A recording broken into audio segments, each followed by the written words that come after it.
एक कहानी के माध्यम से उसकी इस जिज्ञासा को शांत करने का प्रयास किया गया। हम सब भी सोचें कि हमारे जीवन में हमारा सच्चा मित्र कौन है,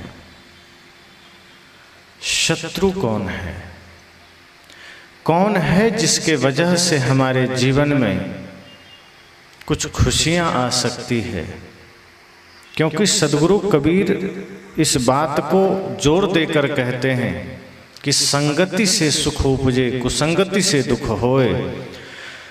कहीं कबीर तहाँ जाइए जहां अपनी संगति होए। अगर संगति अच्छी है तो सुख होगा, और संगति खराब है, कुसंग से दुख होगा। कहीं कबीर तहाँ जाइए, सद्गुरु कहते हैं वहीं जाइए जहाँ अपनी संगति हो। अर्थात जहाँ अपने हित में, अपने लाभ में, अपने जीवन में खुशियों की संगत हो, वही संगत करना। तो हम सबको भी सोचना है कि ऐसा कौन है जो हमें सदैव सही दिशा दे सकता है। ऐसा कौन मित्र है जो हमें सदा सही मार्ग दिखा सकता है। क्योंकि बुराइयां जब भी जीवन में आती है उसमें भी दोस्तों का ही हाथ होता है। एक भी व्यक्ति अगर अपने जीवन में पहली दफा कोई गलत काम किया है तो उसमें किसी मित्र का हाथ है, शत्रु का नहीं है। पहली दफा कोई सिनेमा हॉल गया होगा तो किसी शत्रु के कहने पर तो नहीं गया होगा, मित्र के ही कहने पर गया होगा, बार बार जिद करने पर गया होगा। पहली बार हाथ में शराब की प्याला आई होगी, किसी मित्र के ही कारण आई होगी, किसी शत्रु के कारण तो बिल्कुल भी नहीं आई होगी। पहली दफा हाथ में गुटखा पकड़े होंगे, तंबाकू पकड़े होंगे, किसी मित्र का ही हाथ होगा, कोई शत्रु का हाथ नहीं होगा। और ध्यान रखना, शत्रु अगर आपको अमृत भी देने आ जाए तो आप मना कर देंगे कि पता नहीं जहर मिला के दे रहा होगा। लेकिन मित्र अगर जहर भी दे दे तो कहेंगे नहीं, मित्र है, जहर थोड़े देगा। और ये नशा, ये दुर्व्यसन, ये कुसंग का मार्ग अगर कोई मित्र दे रहा है और उसमें अगर हमें जहर नहीं दिखता तो समझना फिर हम अंधे हैं। इसलिए संत जन कहते हैं ध्यान देना, यह आवश्यक है कि हम यह जान सकें कि हमारे जीवन का सच्चा मित्र कौन है। मुख पर बड़ाई करने वाला मित्र नहीं होता, जो हमें सुख दुख में साथ दे सके, जो गलत मार्ग पर हमें चलने से रोके, जो कुसंग में जाने से रोके, समझना वो आपका मित्र है। इसलिए महाभारत में अर्जुन ने कृष्ण को अपना सारथी चुना, क्योंकि मित्रवत व्यवहार था। अर्जुन ने कृष्ण से यह नहीं कहा कि आप आइए हमारे साथ और धनुष बाण लेकर के लड़िए या अपना सुदर्शन चक्र से लड़िए। उन्होंने कहा प्रभु कृपा आपकी ऐसी है कि लड़ तो हम लेंगे ही, लेकिन हमारा मन विचलित हो सकता है, हमारा जीवन बिखर सकता है, हमें आपको सारथी के रूप में जरूरत है। आप हमारे जीवन की डोर अपने हाथ में ले लीजिए, आप सारथी बन जाइए। और रथ पर सवार होकर भगवान श्री कृष्ण सारथी बनते हैं। ये सारथी कोई बाहर का सारथी नहीं है, वस्तुतः हम सब भी अपने जीवन की डोर सद्गुरु को देते हैं और सद्गुरु हम सब अर्जुन का सारथी बनते हैं। हम सब भी अपने जीवन की लड़ाई में चल रहे हैं। कहीं किसी दिशा में क्रोध खड़ा है, कहीं किसी दिशा में अहंकार खड़ा है, कहीं किसी दिशा में लोभ खड़ा है। ये समस्त कौरवी सेना जीवन में खड़ी है और उससे लड़ने के लिए सद्गुरु जैसा सारथी चाहिए। अर्जुन ने कहा वो कृष्ण से बेहतर कौन हो सकता है, जो हमें सदैव कुसंग से बचाए, जो हमें सदैव विचलन से बचाए, जो हमें सदैव गलत मार्ग पर जाने से बचाए। तो अर्जुन को सद्गुरु के रूप में कृष्ण मिले। इसी तरह सद्गुरु कहते हैं जीवन में संगति का बड़ा असर पड़ता है। हम कैसी संगत धारण करते हैं, कैसे लोगों से मित्रता रखते हैं, ये बड़ा महत्वपूर्ण है। शादी विवाह के समय लोग कन्या देखने जाते हैं, या लड़के को देखने जाते हैं, आप उनके माता पिता के बारे में जानते हैं, उनके ज़मीन को जानते हैं, आप नौकरी के बारे में जानते हैं, लेकिन संत कहते हैं आप पहले उनके मित्रों के बारे में जानिए। उनके मित्र कैसे हैं, उनके संगी साथी कैसे हैं, इसी से आपको सब पता चल जाएगा कि लड़का या लड़की का स्वभाव कैसा होगा।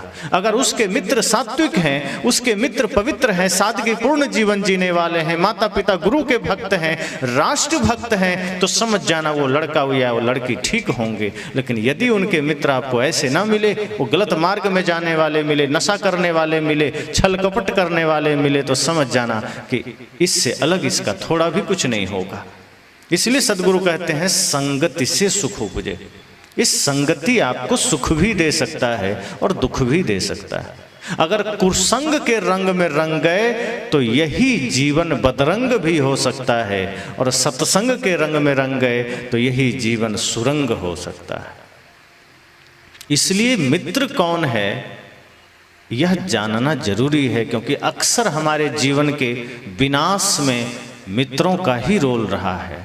कहते तो वो मित्र हैं, लेकिन कई बार आपके विपत्तियों में, आपके दिक्कतों में, आपके विषम परिस्थितियों में या आपके बिगड़ने में उनका ही दोनों हाथ होता है, एक हाथ नहीं होता, और बड़े प्यार से बिगाड़ते हैं। इसलिए सजगता चाहिए। तो किसी ने पूछा कि हमारे जीवन का सच्चा मित्र कौन है, सच्चा साथी कौन है? ये जो बाहर दो चार झुंड में आते हैं, क्या वो सच्चा साथी है? संत ने कहा देखो, व्यवहारिक जगत में मित्र तो होने ही चाहिए। अगर वे मित्र आपके समय समय पर काम आए, आप उनके काम आए। मित्र इसलिए ना बनाओ कि वो तुम्हारे बस काम आए, तुम भी उनके काम आ जाओ, इसलिए मित्र चाहिए। अब ऐसा भी स्वार्थ में ना पड़ जाना कि नहीं मित्र इसलिए चाहिए कि मेरा काम आ सके, फिर तो स्वार्थ हो गया। और यदि स्वार्थ में मित्र बनाओगे तो वो काम कभी आ गया, लेकिन अगर तुम उसे काम ना दिए, तुम उसके काम ना आए, तो वही मित्र फिर अलग हो जाएंगे। तो व्यवहारिक जगत में अगर कोई आपके साथ है, कोई मित्र बनकर है, अच्छी बात है, लेकिन ध्यान देना कि ये सारी मित्रता कब तक है। इस सच्चा साथ तुम्हें कौन देगा? इस धरती पर कौन ऐसा है जो सदा साथ निभाएगा? एक व्यक्ति के 3 मित्र थे। तो जो पहला मित्र था, सबसे करीब था, दिन भर उसके साथ रहता था, रात में भी रहता था, उससे बड़ी मित्रता थी, बड़ा प्रेम था। उसके बाद एक दूसरा मित्र था जिससे वो 2 दिन में, 4 दिन में या दिन में कभी कभी मिलता था। उसके साथ ज्यादा गहरी मित्रता नहीं थी, लेकिन पहले मित्र के बाद उसी से उसकी मित्रता थी। पहले मित्र के साथ तो 24 घंटे रहता था, लेकिन जो दूसरा मित्र था उसके साथ भी उसका वक्त गुजरता था, समय गुजरता था कभी कभार। और जो तीसरा मित्र था उसके साथ वो कभी सप्ताह में, महीना में या 6 महीने में, साल भर में जाके मिलता था। उससे बड़ी दूरी बनाकर रखा था। इस तरह से उसका जीवन चल रहा था। अचानक एक ऐसा समय आया कि वह आदमी एक मुकदमे में फंस गया। मुकदमा ऐसा तगड़ा हुआ कि जज ने उसे फांसी की सजा सुना दी कि कल तुम्हें फांसी हो जाएगी। वो आदमी तो घबरा गया, कहा कि अचानक फांसी, अभी तो दिन ही कितने हुए जीवन के, अभी तो संसार भी ठीक से ना देखा हूं, अभी तो ये दुनियादारी भी हमने ठीक से ना देखी, अभी तो ये जीवन आरंभ ही हुआ। हाथ जोड़े, विनय किया कि जज साहब क्षमा कर दो। जज ने कहा कि अगर तुम्हारे पक्ष में कोई भी एक व्यक्ति अगर गवाही दे दे तो तुम्हें माफी मिल सकती है। तब वो खुश हो गया, कहा मेरे तो 3 मित्र हैं और पहला मित्र तो 24 घंटे साथ ही में रहता है, अगर मैं उससे कहूँगा तो झट से गवाही दे देगा। अब वो प्रसन्न हो गया, कहा चिंता मत करिए जज साहब, कहा अगर तुम कल शाम तक गवाही तैयार न कर पाए तो बस अभी से समझ लो 24 घंटे बाद कल शाम को फांसी हो जाएगी। वो थोड़ा सा तो घबराया, लेकिन उसे विश्वास था अपने पहले मित्र पर, जिसके साथ वो 24 घंटे रहता था, कि निश्चय ही ये मुझे बचा लेगा। और वो कोर्ट से छूटते ही निकला, पहले मित्र के घर पर गया। जैसे ही दरवाजा खटखटाया, कहा कौन? कहा अरे तुम्हारा मित्र, दिन भर तो साथ में ही रहते हैं, रात भर भी साथ रहते हैं, अभी हम थोड़ा कोर्ट से आ रहे हैं। कहा हुआ क्या? कहा मुकदमे में फंस गए हैं, कल फांसी हो जाएगी, तुम थोड़ा गवाही दे दो। कहा ये हो नहीं सकता। कह रहे दरवाजा तो खोलो। पहले मित्र ने कहा कि मैं दरवाजा नहीं खोल सकता, कोई अपराधी मेरा मित्र नहीं हो सकता, तुम यहां से लौट जाओ। उसने दरवाजा भी नहीं खोला।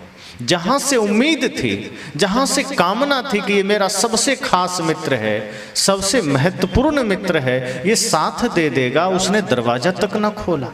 ये कहा मित्र ये तुम क्या कर रहे हो, तुम तो मेरे परम मित्र हो। कहा नहीं नहीं तुम चले जाओ, मैं दरवाजे भी नहीं खोल सकता और मैं बाहर भी नहीं आ सकता और मैं कोई हेल्प भी नहीं कर सकता, मेरे पास कोई उपाय नहीं है तुम्हें सहायता कर सकूं, इसलिए तुम चले जाओ। अब इसके तो लगा जैसे कि धरती के खिसक गई पैरों तले। इसे लगा अब तो मरना निश्चित है। जो 24 घंटे साथ रहता है वो साथ न दिया तो दूसरा मित्र क्या साथ दे देगा। फिर सोचा लेकिन क्या करें, अब कोई और है भी नहीं, जीवन भर इसी में अटके रहे, सबसे ज्यादा इसी के साथ रहे। और दूसरे मित्र के पास जाते हैं, देखें कुछ हो तो शायद बात बन जाए। आधे मन से वो निकला और शाम हो गई थी। जैसे ही वो दूसरे मित्र के पास गया, दरवाजा खटखटाया, अंदर से आवाज आई कौन? कहा रे मैं मित्र तुम्हारा, दिन में कभी कभी तुमसे मिलता हूँ, 2 दिन पर 3 दिन पर तो मिलता ही हूँ, दिन में भी मिलता हूँ। कहा हुआ क्या? कहा पहले दरवाजा खोलो। दूसरे मित्र ने दरवाजा खोल दिया। कहा आओ अंदर बैठो। कहा नहीं नहीं बैठने का समय नहीं है, मुकदमा में फंस गया हूं, कल मुझे फांसी हो जाएगी। उसने कहा अरे ये कैसे हुआ? कहा जो भी हुआ लेकिन एक रास्ता है, अगर तुम कोर्ट में चल करके मेरे पक्ष में गवाही दे दोगे तो मैं बच जाऊंगा। दूसरे मित्र ने कहा मित्र मैं तुमसे बड़ा प्रेम करता हूं और चाहता तो मैं भी हूं कि मैं तुम्हें सहायता करूं, इच्छा तो मेरी भी है कि तुम्हें फांसी ना हो और बड़ा मन है मेरा कि मैं तुम्हारे साथ जाऊं गवाही देने, लेकिन मित्र क्षमा करना, मैं कोर्ट के बाहर तक तो जा सकता हूं, अंदर में नहीं जा सकता, मेरा सामर्थ्य नहीं है उतना, इतने तक मैं जा सकता हूं। का मतलब क्या हुआ? फिर तुम कोर्ट के बाहर जाओगे तो उससे क्या हो जाएगा? जरूरत अंदर है, अंदर जाओगे गवाही दोगे तो बात बनेगी, अब तुम बाहर से ही लौट जाओगे। कहा मित्र मैं इतना ही कर सकता। कहा मित्र तो फिर मतलब क्या हुआ दोस्ती का? कहा जो तुम कहो, चाहे बुरा कहो भला कहो, पर मैं तुम्हारे साथ कोर्ट के अंदर नहीं जा सकता, मैं गवाही नहीं दे सकता। उसने कहा फिर कोई मतलब नहीं हुआ, फिर तो मुझे फांसी हो ही जाएगी। कहा अब तुम जानो, लेकिन मैं मरघट, मैं कोर्ट तक ही जा सकता हूं, कोर्ट के अंदर नहीं जा सकता। अब वो निराश हो गया, उसे लगा कि बस अब मृत्यु, अब ये मरघट दिख रहा है, अब मुझे लगता है कि राख बनना पड़ जाएगा, अब लगता है मृत्यु सामने खड़ी है। तभी अचानक ध्यान आया कि एक तीसरा मित्र भी है, जिससे हम महीना साल भर में कभी तो मिल ही लेते हैं। फिर सोचा जब पहला साथ नहीं दिया, दूसरा भी नहीं दिया, तो तीसरा काहे को देगा? मैं तो उससे मिलता भी नहीं हूँ, कभी कभी मिलता हूँ, वो भी अनमने भाव से, वो भी कोई गहरी मित्रता नहीं है, वो तो मुझे मानता है, मैं ही उसको दूर किए रहता हूँ, तो वो कैसे साथ दे देगा? फिर सोचा क्या पता एक बार पता चल ही दे, बात बन जाए। क्योंकि पहले ने तो दरवाजा भी नहीं खोला, जबकि मैं 24 घंटे साथ रहता था। दूसरे ने कम से कम दरवाजा तो खोला, कम से कम कोर्ट के बाहर जाने को राजी तो हुआ। क्या पता तीसरे के मन में कोई बात आ जाए। उम्मीद सोच करके, आशा बांध करके वो चला। रात हो चली थी, रात के 10 बज रहे थे। जैसे ही वो तीसरे मित्र के द्वार पर गया तो देखता है द्वार पहले ही खुला हुआ है, जैसे कि तीसरे मित्र को पहले से पता हो कि मेरा मित्र आने वाला है। और जैसे ही ये पास में गया, उधर से वो उसका मित्र प्रसन्न हो करके आ करके गले से लगाया कि मित्र तुम इतने दिन कहाँ थे, अब आए हो? मैं कब से प्रतीक्षा कर रहा था, मैं कब से तुम्हारा ही राह देख रहा था, आओ जल्दी अंदर चलो, साथ में कुछ खाएं पिएं। इसने कहा मित्र तुम्हें कैसे पता कि मैं आने वाला हूं? कहा मैं तो सदैव तुम्हारा ही रास्ता देखता हूं। तुम भले मुझे भूले हुए हो, तुम भले मुझसे दूर हो, पर मैं तो सदा तुम्हें स्मरण करता हूं। इसलिए मैं इस उम्मीद में कि तुम आओगे, मैं द्वार सदैव खुला रखता हूं। और चलो अंदर कुछ खाएं, तुम्हारी उम्मीद में मैं अभी तक भोजन नहीं किया। इसने कहा मित्र मैं एक समस्या में हूं। कहा समस्या बाद में, पहले चलो खाएं। उसने कहा नहीं मित्र, छोटी समस्या नहीं है। अगर कोई मेरे पक्ष में गवाही न दिया तो कल मुझे फांसी हो जाएगी, मैं मर जाऊंगा। तीसरे मित्र ने कहा बस इतनी छोटी सी बात? अरे चिंता मत करो, चलो अंदर पहले खाएं, बाद में देख लेंगे, तो बहुत छोटी सी बात है। वो ले गया अंदर। कहा मित्र कल तुम मेरे पक्ष में गवाही दोगे क्या? कहा चिंता मत करो, ये छोटी सी बात। अरे गवाही तो बहुत छोटी सी बात है, तुम्हारे लिए तो मैं अपना प्राण दे सकता हूं। चिंता क्यों करते, आओ अब बैठ के खाते हैं। इस आदमी को लगा कि इसके साथ में रहता भी नहीं, मिलता भी नहीं, इसको मैं दूर किए रहता हूं, इसका इतना समर्पण मेरे लिए, इतना प्रेम मेरे लिए, जिसको मैंने सारी जवानी दे दी, जिसको मैंने पूरा समय दे दिया, वो घर का दरवाजा तक न खोला, जिसके साथ मैं समय बिताया, दिन कभी रात लगभग साथ रहा, उसने कोर्ट के अंदर जाने से मना कर दिया। और जिसको मैं अपने से इतना दूर रखा, वो मेरे लिए जान देने तक को राजी है, गवाही कौन कहे? उसके आंखों में आंसू आ गए।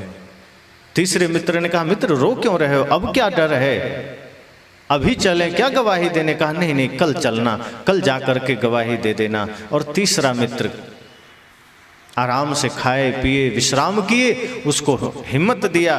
और तीसरे मित्र ने कहा सूर्योदय होते ही तुम्हारा ये मित्र कोर्ट में हाजिर हो जाएगा। और गया कोर्ट में, गवाही दिया, वो छूट गया।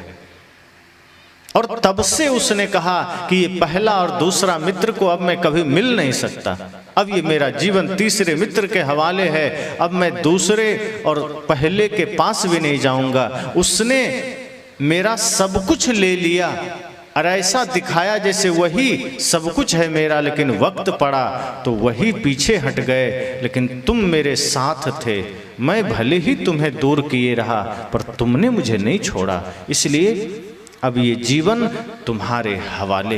ये कहानी यहाँ विराम हुई। अब हम सब के जीवन में ये कहानी शुरू हुई। हम सब के जीवन में भी तीन मित्र हैं। पहला कौन है? धन, जिसके साथ आदमी 24 घंटे रहता है। और दूसरा कौन है? परिवार, जिसके साथ दिन में तो लगभग रह ही लेता है। और तीसरा मित्र यही सत्संग और धर्म है, जो कभी कभी हम करते हैं। अब सोच लेना कहानी का अंत क्या होगा। कि पहला मित्र धन है, जिसके साथ हम 24 घंटे रहते हैं, छोड़ते ही नहीं है उसे। लेकिन जब अंतिम घड़ी आती है और मृत्यु सामने खड़ी हो, तब धन क्या कहता है कि जाओ तुम, मैं नहीं निकल सकता तिजोरी से बाहर, तुम जाओ, मैं बैंक से बाहर नहीं आ सकता, अलमारी से बाहर नहीं आ सकता, तुम चले जाओ, मुझे कोई लेना देना तुमसे नहीं, अब मुझ पर तेरे बेटे पोते का अधिकार होगा, तुम्हारा समय खत्म हो गया, जा। तब आदमी को लगता है कि जिसके लिए मैंने पूरा समय गंवा दिया, वो तिजोरी से बाहर आने को राजी नहीं। और जो कुछ सोना चांदी के रूप में शरीर में है, वो भी निकाल के रख लिया जाता है। तब आदमी को लगता है कि बड़ा धोखा हो गया, जिससे मैंने पक्का मित्र समझा था, वो तो घर से बाहर निकलने को राजी नहीं है, वो तो साथ चलना तो दूर की बात। तब आदमी निराश होता है, हताश होता है कि जीवन खो गया। फिर याद आता है कि परिवार के लोग तो हैं, जरा इनसे मिल ले। परिवार वालों से कहता है कि धन तो साथ छोड़ दिया, धन तो जाने को राजी नहीं, धन तो तिजोरी से बाहर आने को राजी नहीं, क्या तुम साथ दोगे? तो परिवार के लोग कहते हैं प्रेम तो हम भी तुमसे बहुत करते हैं, लगाव भी रखते हैं, लेकिन क्षमा करना, हम मरघट से आगे नहीं जा सकते, मरघट पहुंचा देंगे, वहीं तक हम साथ दे सकते हैं, शमशान तक बढ़िया से जाएंगे, ढोल नगाड़े बजाते हुए जाएंगे, राम नाम सत्य कहते हुए जाएंगे, लेकिन क्षमा करना उसके आगे मैं नहीं जा सकता हूं, तब आदमी को लगता है कि ये भी धोखा दे दिया, ये भी साथ नहीं जाएगा। उसी समय अपने शरीर से भी पूछ लेता है कि तुम चलोगे साथ? शरीर कहता है ये घर वाले तुम्हें शमशान तक छोड़ेंगे, हम तो वहीं राख हो जाएंगे, हमारा भरोसा क्या करते हो, हम भी आगे नहीं जाएंगे। तब आदमी सोचता है अब किसके पास जाऊं। तब ध्यान आता है धर्म का, सत्संग का, कि इसको तो मैंने जीवन में कभी याद ही नहीं किया। चलो अब जाके पूछते हैं। धर्म की शरण में आदमी जाता है, गुरु की शरण में जाता है। हे सदगुरु, क्या आप मुझे बचाएंगे? तो गुरु क्या कहते हैं? चिंता मत करो, आज नहीं, अगर मेरी शरण में तुम आ गया तो आज नहीं, आगे जन्म जन्म तक ये धर्म तुम्हारा साथ नहीं छोड़ेगा। इसके पास इतना सामर्थ्य है, इतना पावर है कि तुम्हारा शरीर यहीं रह जाएगा, तुम्हारा धन यहीं रह जाएगा, परिवार यहीं रह जाएगा, लेकिन जिस दिन तुम धर्म की शरण में आ गए, ये धर्म तुम्हें शाश्वत साथ देगा, जन्म जन्म तक साथ देगा, जिसे तुम भूले रहते हो। इसलिए अगर संसार में कोई अपना ना हो, कोई साथ न दे, तो गुरु की शरण में आना। इसलिए भजन में कहा है, संसार के लोगों से आशा न किया करना, जब कोई न हो अपना, गुरु नाम लिया करना। संसार के लोगों से आशा न किया करना, जब कोई न हो अपना, गुरु नाम लिया करना। जीवन के समुंदर में तूफान भी आते हैं, जीवन के समुंदर में तूफान भी आते हैं, जो गुरु को भजता है, गुरु आके बचाते हैं। तुम भूल नहीं जाना, उन्हें याद किया करना, जब कोई न हो अपना, गुरु नाम लिया करना। जब कोई नहीं साथ देगा तो धर्म साथ देता है, गुरु का ज्ञान साथ देता है। सब साथ छोड़ देंगे और सारे सहारे छूटेंगे, लेकिन ये धर्म आपका जीवन में कभी साथ नहीं छोड़ता, ये आपका सच्चा साथी है। अब सोचिए, बच्चे का जन्म होता है, जब वो चलने की कोशिश करता है तो माँ और पिता की उंगलियों का सहारा पकड़ता है, लेकिन जब खुद से चलने लगता है तो उंगली का सहारा छूट जाता है। थोड़ा सा बड़ा हुआ, स्कूल जाना शुरू किया तो मित्र मिल जाते हैं, मित्र का सहारा मिलता है। थोड़ा और बड़ा हुआ, नौकरी के लिए गया तो नौकरी सहारा बना। थोड़ा और आगे बढ़ा, शादी हुई, पत्नी सहारा बनी। थोड़ा और आगे बढ़ा, आंखों से दिखाई देना कम हुआ तो चश्मे का सहारा लिया। कानों से सुनाई देना कम हुआ तो मशीन का सहारा लिया। पैर लड़खड़ाने लगे तो डंडे का सहारा लिया। बैठने में तकलीफ होने लगी तो दीवार या कुर्सी का सहारा लिया। लेकिन याद रखना, बचपन से बुढ़ापे तक इतने सहारे लेने के बाद भी आदमी जब मरता है तो बेसहारा होकर जाता है। कोई सहारा काम आया क्या? किसी भी तरह का सहारा, धन का, पद का, रूप का, माता का, पिता का, दुनियादारी, कुछ भी काम नहीं आया।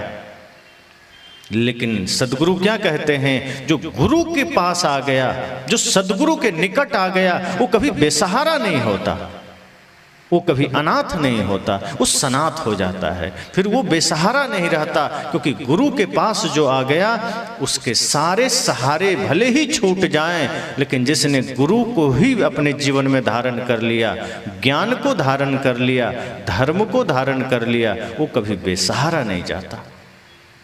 इसलिए संत कहते हैं जीवन में आपका सच्चा साथी धर्म है, सत्संग है। और धर्म की बात जब भी आए तो धर्म से अर्थ इतना ही है, प्रेम, सत्य, अहिंसा, करुणा, भक्ति, दया, क्षमा, ये सारे सद्गुण धर्म ही है। एक भी आया तो दूसरा खुद आ जाता है। अगर निश्चल भक्ति जीवन में आ गई तो प्रेम भी आएगा, सत्य भी आएगा, अहिंसा भी आएगी, करुणा भी आएगी। और यह साथी अगर आपने बना लिया तो संसार भी आपका हो जाएगा। संसार आप अपना बना करके धर्म को अपना नहीं बना सकते, लेकिन धर्म को जीवन में धारण करके पूरे संसार को अपना बना सकते हैं। फिर संसार भी आपको अपना मानेगा। जिसने सिर्फ धन को, जीवन को, परिवार को, जमीन को, मकान को अपना माना है, धर्म उससे दूर हुआ। लेकिन जिसने धर्म को स्वीकार किया, ये पूरी दुनिया उसके कदमों में हुई। इसलिए संत कहते हैं कि आप यह ध्यान रखना कि जन्म लेने के बाद जैसे ही बाल्यकाल बीते और थोड़ी सी समझदारी आए, धर्म की शरण में आ जाना, गुरु की शरण में आ जाना। और यही शिक्षा अगर आपको बचपन में मिल जाए और आपको नहीं मिली तो अपने बच्चों को देना। जो काम आपके जीवन में ना हुआ वो आप अपने बच्चों के जीवन में देना। क्योंकि कई बार सही रास्ते दिखाने पड़ते हैं। अगर हम यह सोचे कि इसका भाग्य ये अपना सही रास्ता चुन लेगा तो ऐसा नहीं होता है। माया इतनी प्रबल है कि कुसंग में डाल देगी। एक पुलिस अधिकारी आश्रम में आए तो ऐसी चर्चा होने लगी। तो उन्होंने कहा आपकी दीक्षा कब हुई? मैंने कहा 6 दिन का मैं था तभी दादी ने हमें दीक्षा दे दिया। उसने कहा ये तो गलत बात है, 6 दिन का बच्चा को क्या पता उसको माला देने से तो सांप्रदायिक बन जाएगा। मैंने कहा ऐसा थोड़े है। मान लीजिए आपको घर बनाना है तो घर का सारा सामान आप तुरंत 1 घंटे में जुटाएंगे क्या? पहले व्यवस्था करेंगे ना कि हमको ऐसा घर चाहिए, पहले नक्शा बनाएंगे, उससे पहले आप धन जुटाएंगे, आप सामर्थ्य देखेंगे, जमीन चयन करेंगे, आगे घर बनाएंगे। आपको खेत में धान बोना है तो जिस दिन बोना है उसी दिन जाकर खेत को जुताई करेंगे क्या? पहले ही मेड़ सही करेंगे। इसी तरह जीवन में हमें अपनी संतान को कौन सी दिशा देनी है ये बचपन में ही तय कर लेना होता है। और आत्मा इस धरा पर जब आती है तो 2 तरीके हैं उसको जीवन में रास्ता दिखाने का। एक तो कुछ पूर्व संस्कार लेकर के जीव आते हैं। आत्माएं आती है जो अपने पूर्व संस्कार के बल पर स्वतः सही मार्ग पकड़ लेती है। लेकिन कुछ आत्माएं ऐसी है जो पूर्व का कुछ बुरे कर्म लेकर आई है। अब अगर उसको आप ढीला छोड़ दिए तो वो फिर उसी दिशा में चला जाएगा, फिर वो उसी भटकाव मार्ग पर चला जाएगा, उसी गंदगी के मार्ग पर चला जाएगा। और जिम्मेदार कौन होंगे? माता पिता। तो कहा जिसके भाग्य में ही गंदगी लिखा है उसको थोड़े ठीक किया जा सकता है। मैंने कहा पहली बात तो यह समझना कि मनुष्य शरीर कर्म की भूमिका है। यहां अगर कोई गलत भाग्य लेकर भी आया है तो इस जीवन में अच्छे कर्म के द्वारा, अच्छे माहौल के द्वारा अपने कर्म को, अपनी दिशा को, अपने भाग्य को बदल सकता है। अगर मनुष्य जीवन में नहीं बदलेगा तो क्या कुत्ता में जाके बदलेगा? भैंस में जाके बदलेगा? अरे वहां तो वो जाता ही दुख पाने के लिए है। लेकिन ये मनुष्य जीवन मिलता है अपने कर्म, अपने भाग्य, सब कुछ बदलने के लिए। इसलिए बचपन में ही बच्चे को सही दिशा देने के लिए, रास्ता देने के लिए उसको ज्ञान का, ध्यान का, भक्ति का एक माहौल बनाया जाता है ताकि वो उसका कदम न बिगड़े। लेकिन वो राजी ना हुआ, क्योंकि वो भौतिक दुनिया में ही अपना जो कुछ भी जाना समझा था। अध्यात्म की समझ होती तो समझ जाता कि आत्माएं हमारे अनुसार से भी बदल जाती है। तो एक ने कहा कि ऐसा थोड़े है, कर्म में जिसको लिखा रहेगा पाप मिट जाएगा। मैंने कहा कर्म लिखा भी तो खुद ही है, किसी दूसरे ने थोड़े लिखा। अब खुद ही लिखा तो इसी जीवन में हम अपने कर्म को मिटा भी तो सकते हैं। अगर ऐसा ना होता तो अंगुलीमाल बदल करके सन्यासी ना बनता, वो तो राक्षस ही बना रहता, रत्नाकर ना बदलता। आज भी बहुत से लोग बदल रहे हैं, वो ना बदलते, क्योंकि जो पहले से लिख गया, जो उस पर भाग्य में आ गया, फिर वो बदलाव थोड़े आता। बहुत ऐसे इतिहास में आप पढ़ते हैं कि राक्षसों के बच्चे धर्मात्मा बन गए। प्रहलाद कौन था? राक्षस का ही तो बच्चा था। अगर ऐसा ही होता कि नहीं, कर्म का लिखा नहीं बदल सकता, तो प्रहलाद भी ना बदलते, ध्रुव ना बदलते, अन्य बहुत से लोग हैं। बाली के लिए कहा जाता है, बलि के लिए, राजा बलि राक्षस कुल में होते हुए भगवान विष्णु का भक्त बना। तो उदाहरण इसलिए दिए जाते हैं ताकि हम यह समझ सकें कि जब बचपन से ही हम संस्कारों को धारण करते हैं, बचपन से ही हम ज्ञान को धारण करते हैं, तो हमारा जीवन पहले से ही सत्य मार्ग पर, सन्मार्ग पर, ज्ञान के मार्ग पर होता है। और फिर हम तो बदलते ही हैं, हम तो सत्य सत्य को समझते ही हैं। हम अपने साथ कितनों के जीवन में सत्य जागृत कर देते हैं। हम तो अपने भीतर प्रकाश करते ही हैं, कितनों के जीवन में हम प्रकाश ले आते हैं। इसलिए मैंने कहा सच्चा जीवन साथी, सच्चा मित्र आपका बाहर कोई नहीं है। हाँ, व्यवहारिक जगत में आपके सहयोगी बन जाते हैं, व्यवहारिक जगत में आपके मार्गदर्शक बन जाते हैं, आपके हितचिंतक बन जाते हैं। लेकिन अंततः यह समझना कि परमानेंट आपका मित्र सिर्फ धर्म है, सत्संग है, सद्गुरु संत हैं, सज्जन हैं।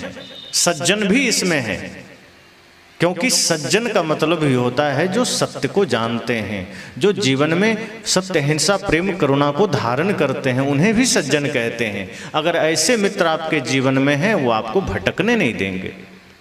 कई बार क्या होता है कि अच्छे पुरुष, अच्छे संत गुरुजन अगर हमें नींद से जगाते हैं तो हम उनसे ही विरोध कर लेते हैं, हम उन्हें ही दुश्मन मान लेते हैं कि ये हमारे भ्रम को तोड़ रहे हैं, हमारी मान्यता को तोड़ रहे हैं, ये हमारे सतगुरु नहीं हो सकते। जैसे एक जगह गुरुजी बोल रहे थे कि नशा नहीं करना चाहिए, शराब नहीं पीना चाहिए, दुर्व्यसन नहीं करना चाहिए। तो कुछ लड़के सोचते हैं कि हम तो नशा करते हैं, अब ये गुरुजी तो नशा का विरोध कर रहे हैं, तो ये बढ़िया गुरु नहीं है। हम तो ऐसे गुरु के पास जाएंगे जो अपने से गांजा बना के दें, जो अपने से शराब पिलावें। ये सब तो ठीक गुरु नहीं है, ये तो नशा का विरोध करते हैं, हम तो एक नंबर के नशाबाज हैं। अब वो बाहर जाकर के निंदा कर रहा है कि ये सब साधु है, ये तो नशा का विरोध करता है, ये सब साधु है।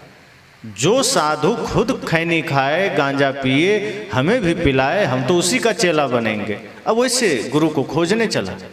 तो अगर यह भाव है, यह संकल्प है, तो फिर गुरु में भी हम यही चीज देखना चाहेंगे कि कौन हमें नशा सिखा रहा है। पर सच्चा गुरु भले ही आप नाराज हो जाएं, सच्चा साथी भले ही आप नाराज हो जाएं, वो आपके जीवन में किसी भी दुर्व्यसन को आने नहीं देंगे, आपके जीवन में किसी भी बुराई को आने नहीं देंगे। जो आपको सच्ची सलाह दे सके, समझना वही सच्चा मित्र है। इसलिए पहले राजा लोग एक ऐसा मंत्री रखते थे, ऐसा सलाहकार रखते थे जो बिल्कुल सच बोलते थे, वो नाराज नहीं होते थे। जैसे विदुर जी थे, वो ये नहीं देखते थे कि धृतराष्ट्र को क्या पसंद है, वो ये देखते थे कि धृतराष्ट्र के लिए उचित क्या है। और कहीं कहीं पर धृतराष्ट्र नाराज भी होते थे, लेकिन वो जानते थे कि विदुर सही कह रहा है। वो बात नहीं कहता था जिसमें धृतराष्ट्र के मन को गुदगुदी पैदा करे कि नहीं, ये तो मेरी चापलूसी कर रहा है। मंत्री या सलाहकार ऐसे रखे जाते थे जो सही कह सके। पर आज के नेता मंत्री को आप देखिए, वो अपने आसपास ऐसे चमचे रखता है जो दिन रात उसकी जी हजूरी करता रहे। गलत भी है, वो कहे नहीं नहीं आपका तो बहुत माहौल बना हुआ है। आज के नेता यही सुनना चाहते हैं। अगर आज का मंत्री कहीं आ जाए तो वो ये अपने चमचों से सुनना चाहते हैं, अपने सेवकों से, कि नहीं आपका कोई प्रभाव कम नहीं हुआ है, चारों तरफ आपका ही जयकार है, सब तरफ आप ही का नाम है, चिंता मत करिए, बस पैसा देते रहिए, हम लोग एकदम सब में लगे हुए हैं। और पैसा ले करके पता चला बेचारा हार गया, तब सोचता है कि इनके बात पर भरोसा ना करते तो विजय मिल जाता। इसलिए आज राजनीति गंदी हो गई। अब सत्य कहने वाले लोग नहीं हैं, आपके मुंह पर आपकी बुराई करने वाले लोग नहीं हैं, पीछे निंदा करने वाले लोग हैं।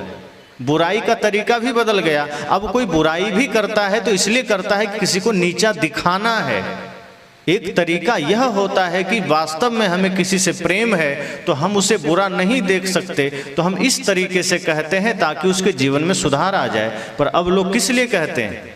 इसलिए कि ताकि इसको नीचा दिखाया जा सके, इसका अपमान किया जा सके। निंदा करते हैं, सामने मुंह पर कुछ बात कह दिए ताकि इसका अपमान हो सके, सिर झुक सके। सदगुरु कहते हैं अब सच्चे साथी कहाँ, जो आपको बुराइयों से निकाल सके, जो आपको गलत कार्यों से रोक सके।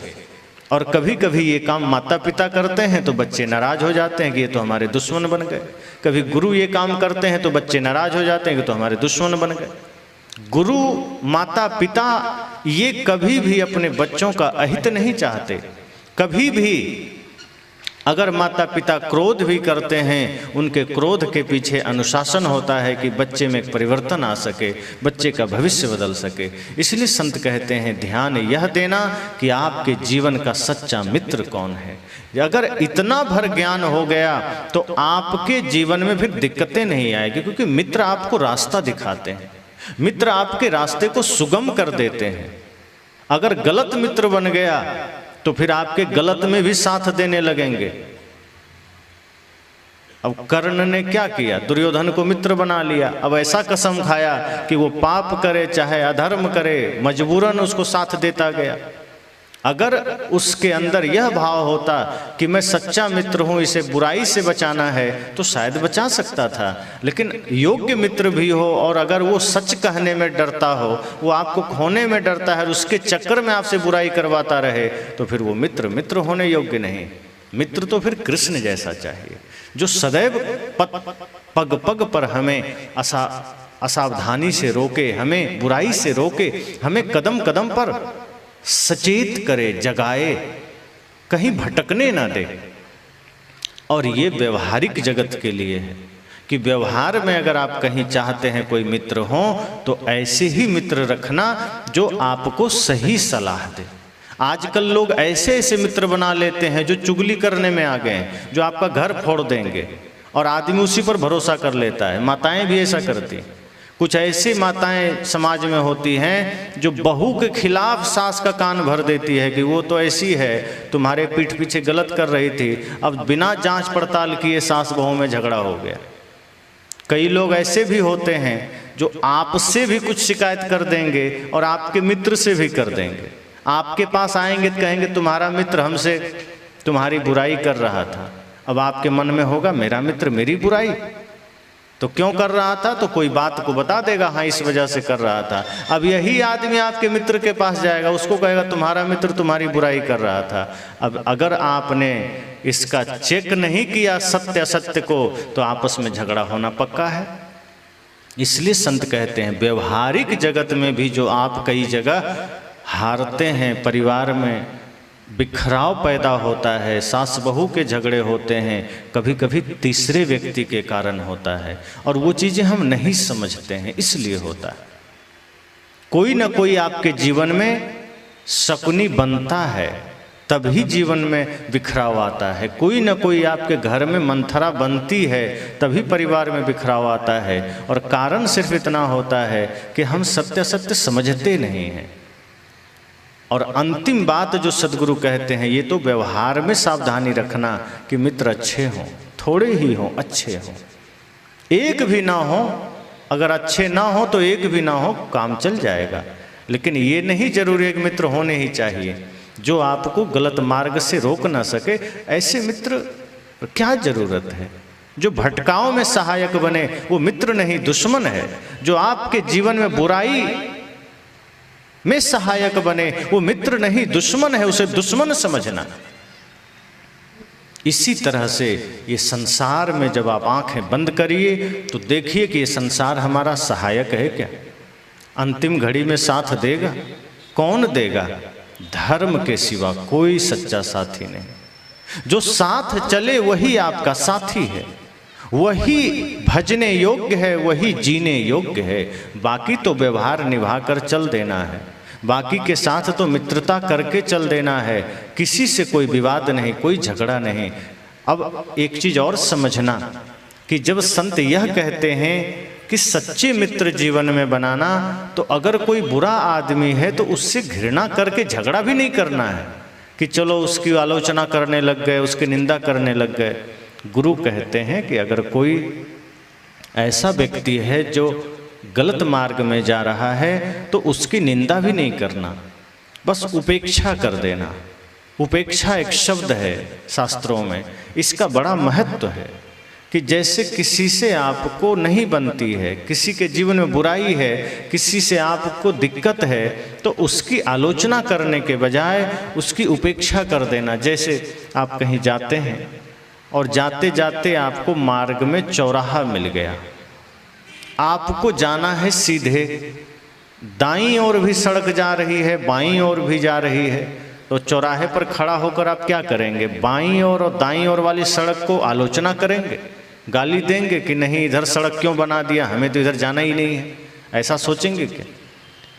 किसी को तो जाना होगा, अब जिसको जाना होगा वो जाएगा, आपको नहीं जाना है मत जाओ, सीधा चले जाओ। उसमें रुक करके आलोचना क्यों करना कि इधर सड़क क्यों बना दिया? ऐसे ही आपके जीवन में जिसकी उपयोगिता नहीं है, जिसकी आवश्यकता नहीं है, उसकी आलोचना क्या करना? ये समझना कि ये मार्ग मेरा नहीं है, ये रास्ता मेरा नहीं है, छोड़ दिया। जो मेरा रास्ता है, जो मेरा लक्ष्य है, मुझे उस पर जाना है, आलोचना की जरूरत नहीं, उपेक्षा कर देना। और जब उपेक्षा हम करना सीख लेंगे तो आप देखेंगे जीवन में छंटाव शुरू हो जाएगा। जैसे चलनी में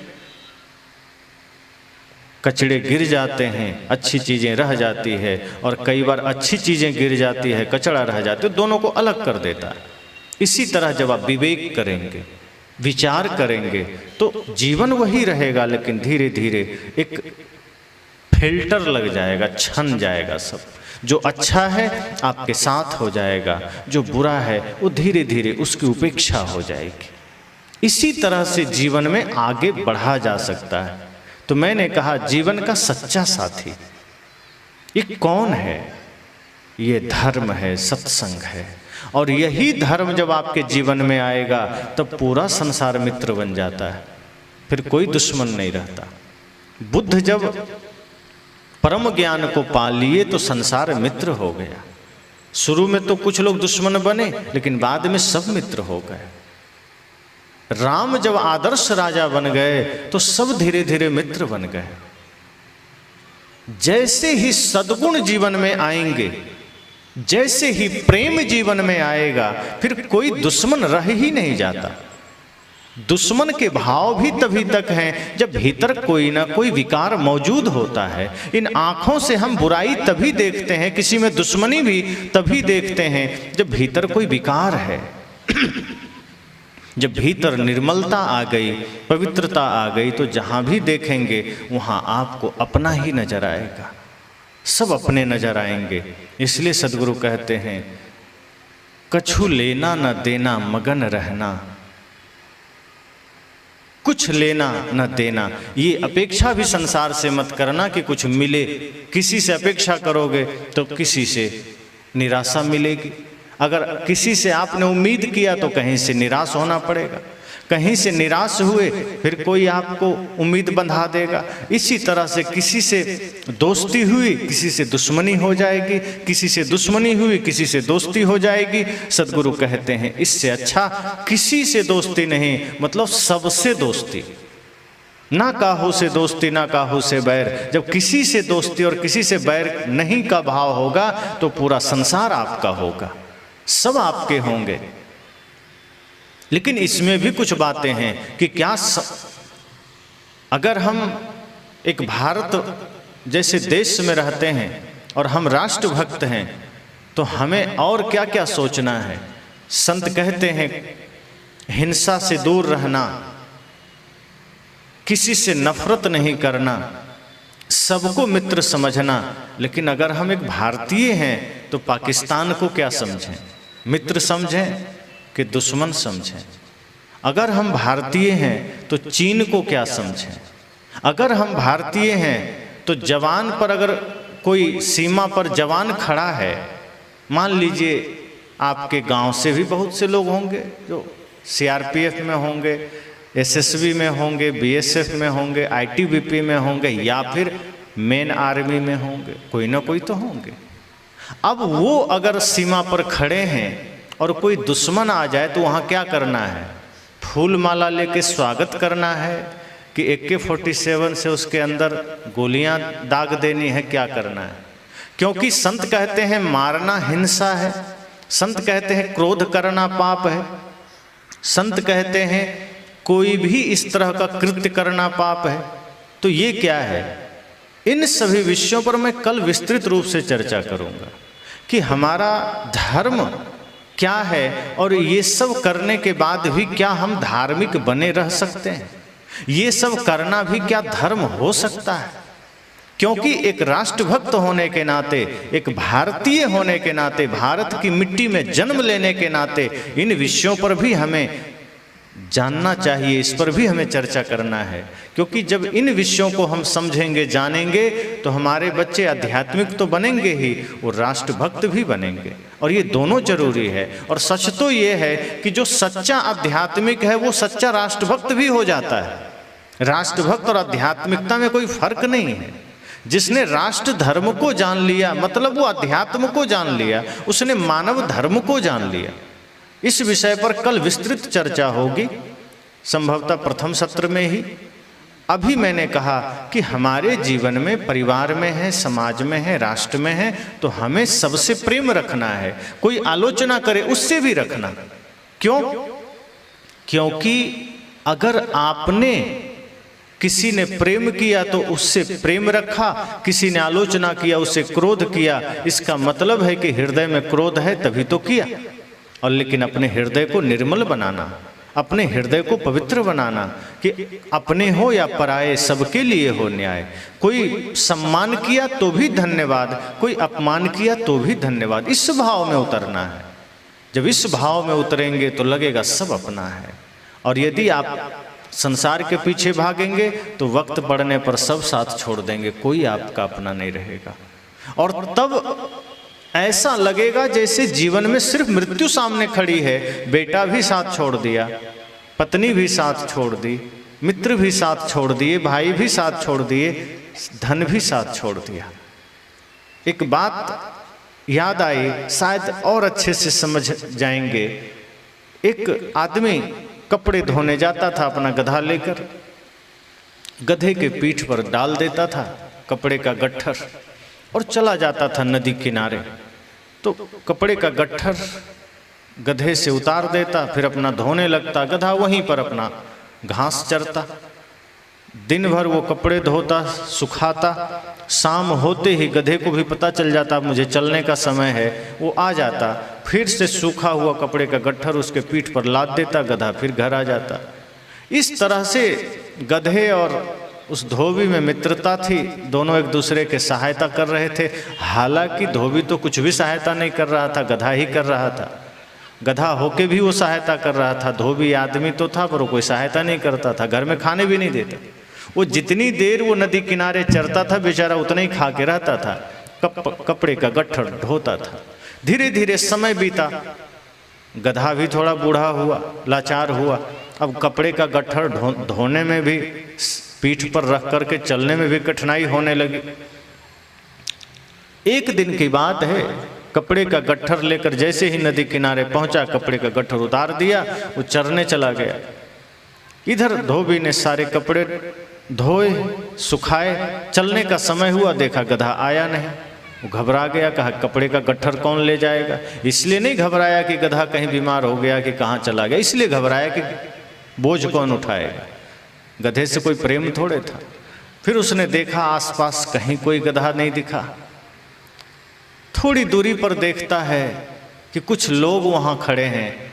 आवाज दिया, करे भाई तुम्हारा गधा तो इस सूखे कुएं में गिर गया है, चरते चरते पैर फिसल गया, हरी हरी घास के चक्कर में बेचारा कुएं में गिर गया।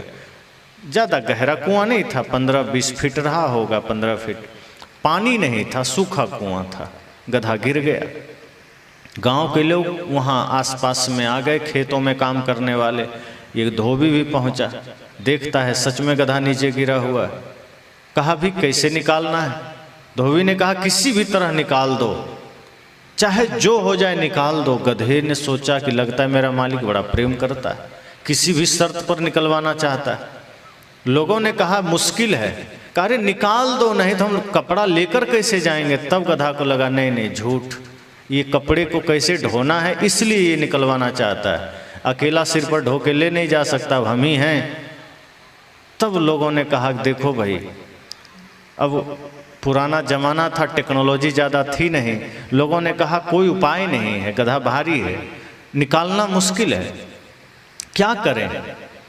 धोबी ने कहा भैया तो हम गट्ठर लेकर कैसे जाएंगे। गधा बेचारा सोच रहा है कि तो बड़ा धोखेबाज निकला, हम मर रहे हैं, कुआं में गिरे हैं, उसको उसकी परवाह नहीं है, कपड़ा कैसे ले जाएगा इसकी परवाह है। मैं इतना भरोसा किया इस पर, इसका इतना काम आया, आज ये मेरा साथ छोड़ दिया। इतना सोच ही रहा था कि तभी गांव वाले ने कहा देखो भाई, नहीं निकाल पाओगे तो इसमें गधा मर जाएगा।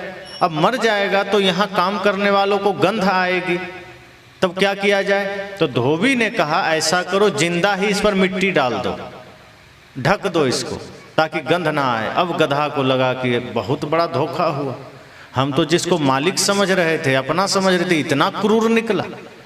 अरे मर जाने के बाद मिट्टी डाल देता तो चलो कोई बात नहीं, मैं जिंदा हूं और मुझ पर मिट्टी डालने की बात कर रहा है। जिसके लिए मेरी पूरी जवानी लग गई, पूरा जीवन लग गया, मेरे बाप दादा इसकी सेवा में रहे, वो आज मुझे डायरेक्ट मिट्टी डालकर ढक देना चाहता है।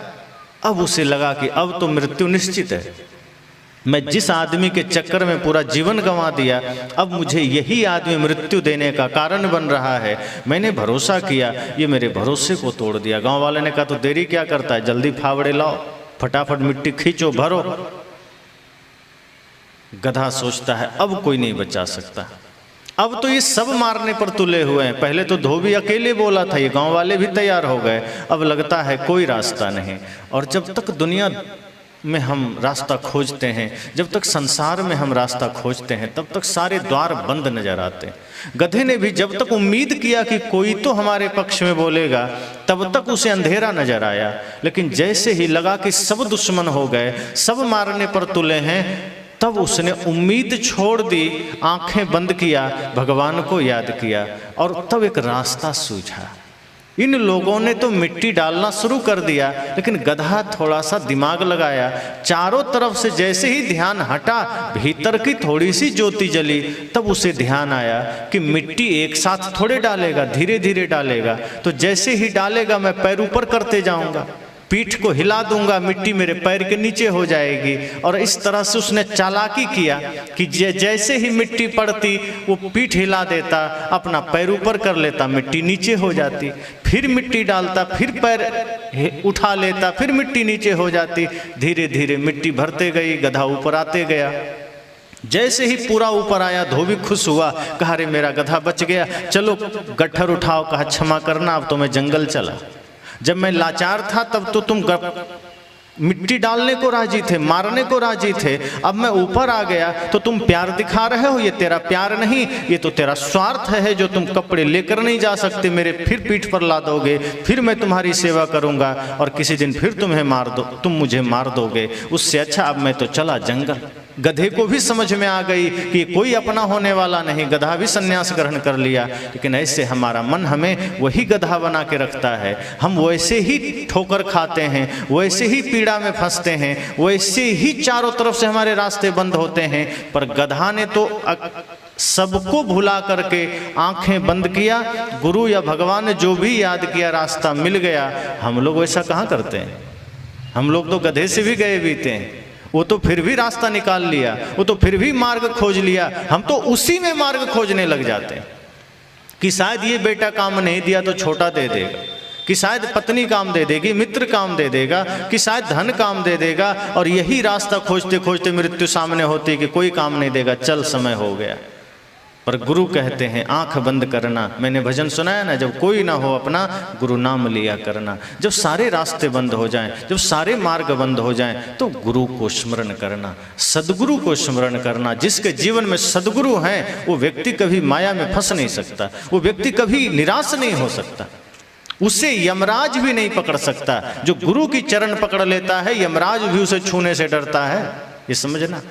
अब इसका मतलब ये नहीं कि वो आदमी अमर हो गया, अमर होता है, कर्म से अमर होता है। गुरु की शरण में जब हम चले जाते हैं तो शरीर तो प्रकृति का है, शरीर प्रकृति ले लेगा, लेकिन आपके कर्म इतने पवित्र हो जाते हैं, आपके कर्म इतने महान हो जाते हैं कि आपका कर्म आपको सदा के लिए अमर बना देते हैं। फिर शरीर रहे ना रहे, आपका नाम रहता है, आपका यश रहता है, आपकी कीर्ति रहती है, और यही आपका असली धन है। बाकी धन तो कहाँ बिखर गया, कोई लेने वाला पूछने वाला नहीं, कोई हिसाब करने वाला नहीं।